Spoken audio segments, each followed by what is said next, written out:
interesante. El budismo ha llegado a la Argentina para quedarse. Ya no solo lo practican personas con orígenes orientales, también argentinos que deciden convertirse a la religión budista, pero además salta también el círculo de la religión y algunos de sus aspectos, como la meditación o el cuidado del cuerpo, se vuelven seculares, los adoptamos personas que no necesariamente tenemos una fe religiosa y particularmente budista. Vamos a hablar de estos temas con un especialista en antropología de las religiones, Catón Carini. Muchísimas gracias por estar aquí. Bueno, buenas tardes, Luciana. Gracias por la invitación. ¿Cómo es tu evaluación del peso del budismo como religión en Buenos Aires y en la Argentina hoy en día? Bueno, si bien es una religión minoritaria en términos numéricos, tiene gran trascendencia. O sea, uno ve que cada vez más gente se acerca al budismo, cada vez más libros hay en las librerías, mucha gente consume literatura budista. Y creo que es una religión que, si bien nunca va a dejar de ser minoritaria... ¿Qué porcentaje representa en términos de las creencias de los argentinos, Catón? No sé bien el porcentaje porque, bueno, desde el año 60 el Censo Nacional no pregunta sobre adscripción religiosa, pero más o menos hay unos 40.000 budistas en la Argentina. Ajá. Que sí, es bajo en términos porcentuales. Creo que claro. 0,01%. Claro, contra el catolicismo, que es un 80 más o menos. Sí, claro. exactamente. Claro. Sí, sí, sí. 40.000, ¿y en la ciudad de Buenos Aires cuántos? Y la ciudad de Buenos Aires nuclea la gran cantidad, porque es una religión muy urbana, de clase media, media alta, o sea, bastante metropolitana.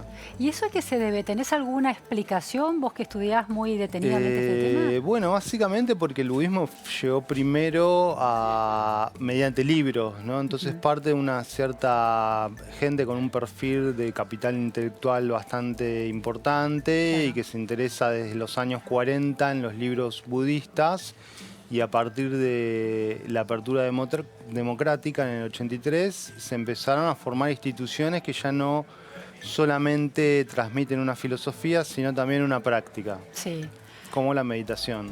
¿Es una religión, es una filosofía, es un método de autoayuda? ¿Qué es el budismo? Bueno, sí, lo que pasa es que acá está el tema de la religión. Muchas veces se entiende la religión, se lo asimila al catolicismo, claro, ¿no? Y cuando muchos grupos budistas o maestros budistas dicen no es una religión el budismo, pero por ahí se refiere a que no tiene dogmas fijos, o la creencia, por ejemplo, en Dios, que mucha gente opina que para que algo sea una religión implica la creencia en Dios, que el budismo no la tiene. Pero bueno, en términos generales, según mis interlocutores, la gente con la que yo trabajo y entrevisto, dirían que es más una filosofía de vida, un sistema ético, una tecnología corporal de acceso a lo sagrado. Ajá, hay una idea de lo sagrado, entonces, ¿eso lo convierte en religión? Sí. Yo creo que sí, en un sentido amplio, no entendiendo la religión como una institución, un conjunto de dogmas, sino como como poder. Claro, sí, una institución jerárquica, sí, sino como una búsqueda espiritual, sí, de algo que trasciende el mundo material, sí sería una religión. Claro, hay una trascendencia que está en un más allá, en relación al cual hay que tener fe. No tanto, porque el budismo no hace tanto hincapié en la fe, sino en la experiencia. A ver. ¿No? Y ahí es un poco la diferencia con lo que se entiende comúnmente como religión. Sí. Ya desde el Buda mismo dijo, no crean en lo que yo digo doy una metodología para acceder al nirvana, a la iluminación, la trascendencia del mundo material condicionado. Sí. Pero lo que tienen que hacer ustedes es aplicar esa metodología y tener su propia experiencia, y no tanto la creencia en lo que yo digo. Y es una experiencia de una trascendencia que se encuentra dentro de uno mismo. Exactamente. ¿Hay una idea de más allá después de la muerte en el budismo? Sí, la creencia en la reencarnación, pero por ejemplo hay muchas anécdotas de maestros zen que le preguntan un discípulo, ¿existe la reencarnación? ¿Existe la vida después de la muerte? Y el maestro lo que va a hacer es decir, no importa si existe o no, yo tengo mis experiencias espirituales, puedo tener mi opinión formada, pero si yo te digo que existe, para vos se va a transformar en un dogma. lo mismo que si te digo que no existe. Lo que te puedo decir sería practicar meditación y descubrir por vos mismo si existe vida después de la muerte. O sea, tener la experiencia. ¿Qué componentes definen al budismo? La meditación es un componente clave. Sí, ¿Por qué es tan importante? Bueno, la meditación es como la tecnología espiritual que usó el Buda, el fundador del budismo hace 2500 años en la India, para lograr ese estado de iluminación. Hizo mucho hincapié en la práctica meditativa, dejando de lado por ahí un poco el ritualismo de la religión hinduista de la que él venía. ¿Cuál es esa diferencia entre la meditación de aquel Buda y el ritualismo hinduista? ¿Qué es el ritualismo hinduista? Bueno, por ejemplo, hacer ofrendas a distintas divinidades para obtener bienes materiales, para obtener una mejor reencarnación.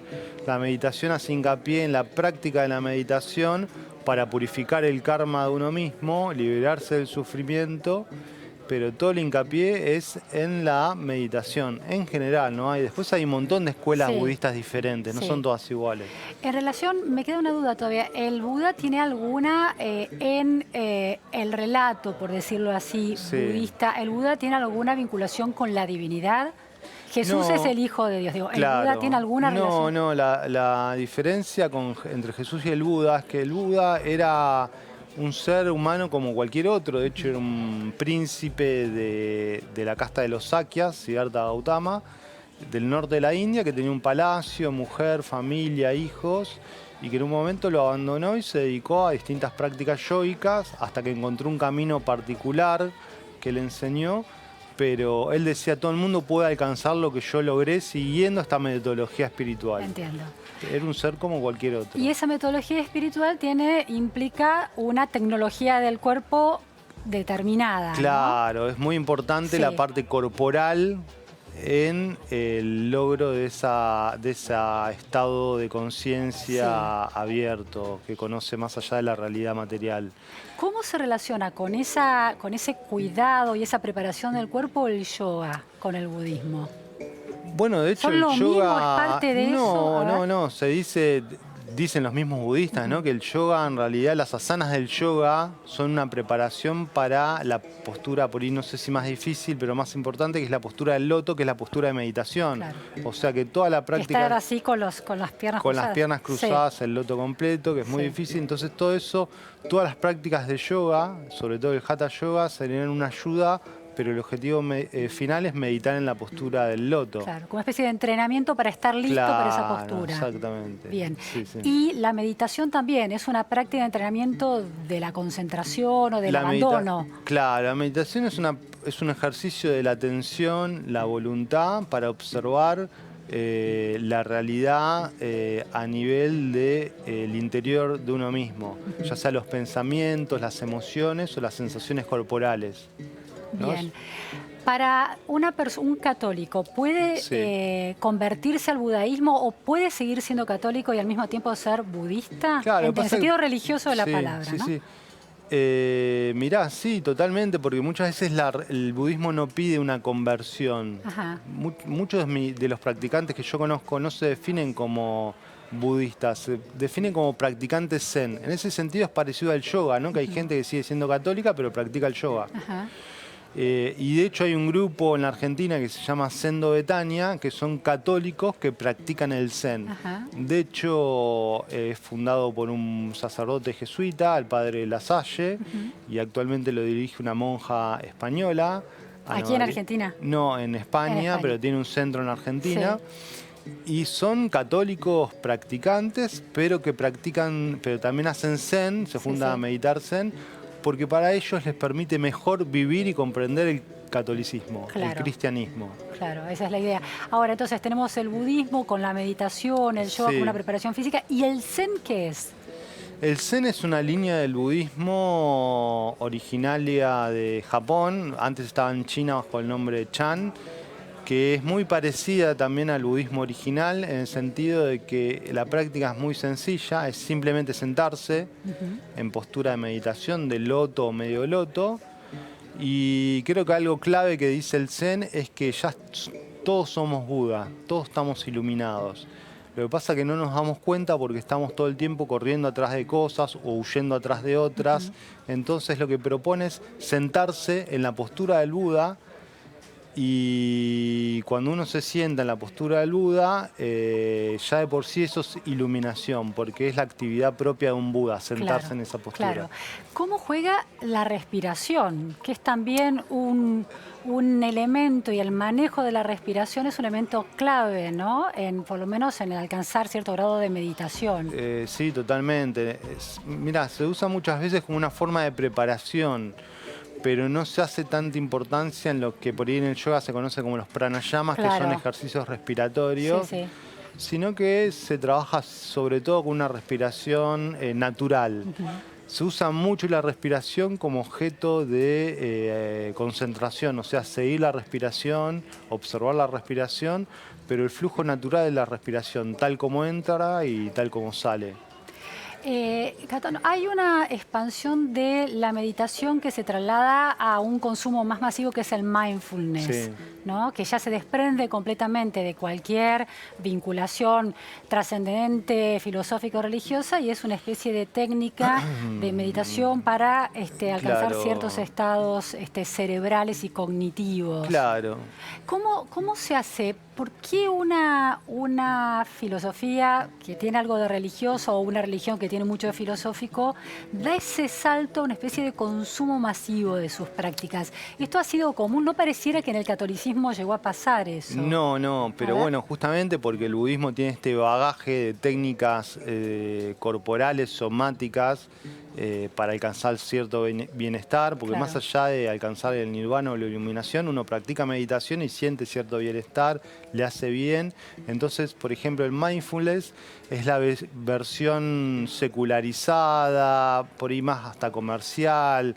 Algunos autores hablan de la McDonaldización del budismo original, que bueno, tiene lugar, por ejemplo, se usa para aliviar el estrés, para sobrellevar mejor la vida cotidiana, se enseña en empresas, en hospitales. Sí, en escuelas también. En escuelas. Reduce el bullying, la agresividad entre los alumnos. Y eso es lo que tiene por ahí de rico el budismo, que al no tener hacer tanto hincapié en creencias fijas o en dogmas o en ritualismo, se puede aplicar esa tecnología, esas prácticas espirituales como la meditación, para fines por ahí no tan específicamente religiosos, como alcanzar la iluminación. Claro, es interesante. Entonces se usa mucho, el mindfulness es la versión como secular, desreligiosizada del Vipassana, por ejemplo. ¿Vipassana qué es? Vipassana es una tradición del sudeste asiático que es muy parecida al budismo original, que se enseña en centros, por ejemplo, acá en Argentina hay un centro muy importante en Bransen que hace unos cursos de meditación de 10 días.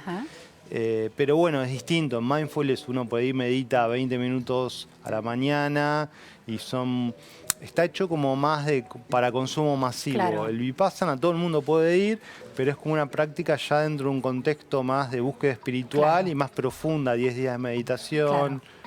He leído alguna investigación, algún artículo a partir de esta expansión de la meditación en escuelas en Estados Unidos, una especie de, alerta en este sentido, que la meditación demanda, para quien medita, una aceptación del aquí, ahora y del presente.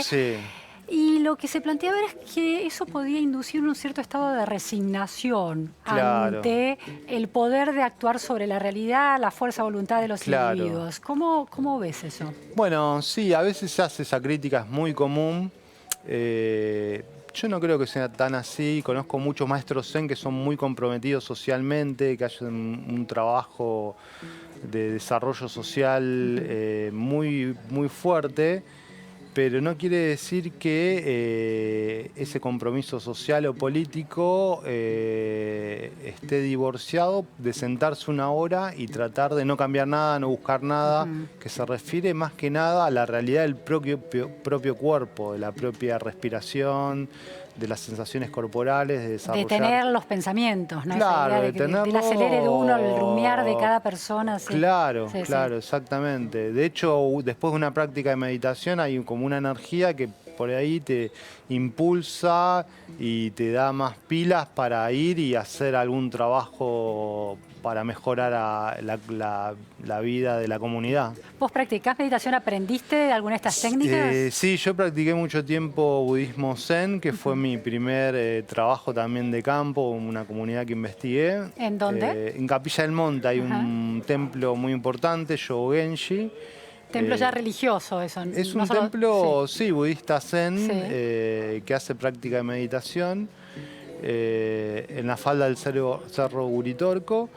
Y después en los últimos años estoy practicando esta línea Vipassana, que es parecida con algunos matices en cuanto a tecnología. Y esto es otro factor importante, o sea, el budismo es muy rico, es muy extenso y mucha gente que va pululando por distintos grupos budistas va probando distintos tipos de meditación, a ver cuál le gusta más. Incluso está el budismo tibetano que tiene mucho más visualizaciones, recitaciones de mantra, que es muy distinto a la austeridad, por ejemplo, del budismo zen, que es solamente sentarse observando. Y silencio, ¿no? En silencio, claro, sí, sí. Claro. Esta hay una frase que se pone, se dice que es budista y es, si sucede, conviene. ¿La escuchaste alguna vez? Sí, la escuché mucho más del ámbito de la New Age, Claro, pero no tanto del budismo. Pero hay una especie de conexión profana entre la New Age y ese si sucede conviene y el budismo. Muchas veces el budismo está englobado dentro de la New Age. Claro. Los propios budistas no están de acuerdo con esto. Ajá. Empezando porque el budismo no es nuevo. La nueva era sería algo relativamente reciente, en los últimos, a partir del 60 para acá. Y bueno, con respecto a esto del si sucede conviene, no, yo creo que la postura budista es si sucedió no luches, no le agregues más negatividad a algo, que suceda algo que no te gusta, ¿no? Se te rompe el auto, que yo no agregarle negatividad, odio, resistencia, sino tratar de observar con ecuanimidad las sensaciones corporales que ese hecho desagradable te genera y bueno, y arreglar el auto, o sea, trabajar para cambiar las cosas que no te gustan o que te parecen que están mal. Estuvo para la reunión del G20 el primer ministro de la India. Ah, sí, y que llevó dirigió adelante una meditación. Claro, ¿no? una gran sesión de meditación. Sí, algo escuché. El peso que tiene en ese sector del globo terrestre el budismo y las prácticas de meditación es muy distinto al del mundo occidental. Sí, y aparte es un interés diferencial. Por ejemplo, en Asia no están tan interesados en la práctica de meditación. Es parte de la adaptación del budismo acá en Occidente. O sea, la mayor parte del budismo en Asia funciona como una religión popular donde se le reza a un Buda, se lo concibe como una divinidad, para pedirle trabajo, tipo como si fuera el San Cayetano. Claro. Pero muy poca gente practica meditación. Incluso, por ejemplo, en Japón, en los templos zen, es muy difícil, me han dicho, encontrar un almohadón de meditación porque nadie practica. Hacen ceremonias, casamientos, entierros. Pero bueno, un poco cuando los occidentales empezaron a leer libros de budismo zen, empezaron a demandar de estos maestros orientales que les enseñen meditación. Claro. Por eso es algo que es más de Occidente, este interés en la meditación. Es una apropiación distinta, ¿no? Qué interesante eso. Sí, por eso incluso en los templos, por ejemplo, hay templos de la comunidad inmigrante china o japonesa acá en Occidente, y que están, van personas de esa comunidad y demandan distintos rituales como ofrendas, ceremonias, pero no meditan. Y también hay occidentales que van y quieren que les enseñe meditación. Entonces depende del horario, hay prácticas para occidentales o prácticas para inmigrantes asiáticos o sus descendientes. Porque claro, lo consumen, si hay una idea de consumo, hay un consumo de otra diferencial, manera. ¿no?